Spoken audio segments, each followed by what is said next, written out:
بصراحة الزملكاوية يعني معذورين، الله يكون في عونهم. ما بيحبوش يزعلوا الأهلي. الأهلي يتعادل هم يروحوا مغلوبين علشان ما يتصدروش.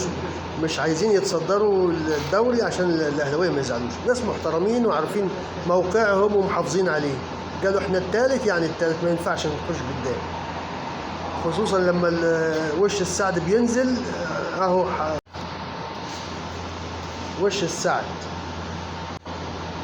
وش السعد الاستاذ شيكابالا ينزل، عمره ما كان وشه حلو على الزملكاويه، وشه حلو دايما علينا احنا، كانه بيلعب لصالحنا.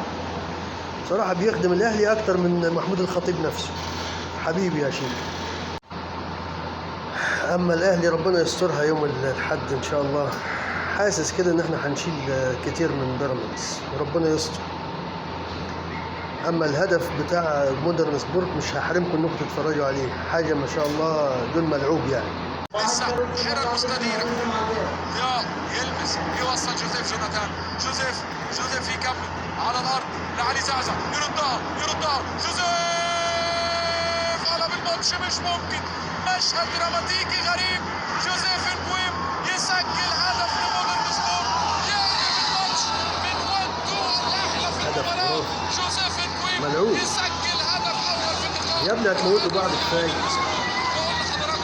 مشهد دراماتيكي غريب لمودرن سبورت، 1-2 ويركنها على يمين عواد. هدف اول. الفرنسي يتفوق، الفرنسي يتحكم في رتم المباراه، يتحكم في رتم الماتش، يسرع وقت ما يسرع، يهدي وقت ما يهدي، ويسجل بالبدلاء وقت ما يعوز. 1-0 1-2 حلوه من علي زعزع. يا ولد علي زعزع يعمل 1-2 رائع. بص جوزيف يلعبها لعلي زعزع، ادي واحده والثانيه لجوزيف بشماله عارفه طريقها، ويسجل ثالث اهداف مودرن سبورت هذا الموسم وثاني اهدافه.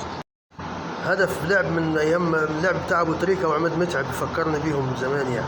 الله يرحم ايامهم، وربنا يلطف بينا ونشوف جراديشر اللي جاي الاهلي ده هيعمل ايه. بيقول لك هداف الدوري المجري، ربنا يستر.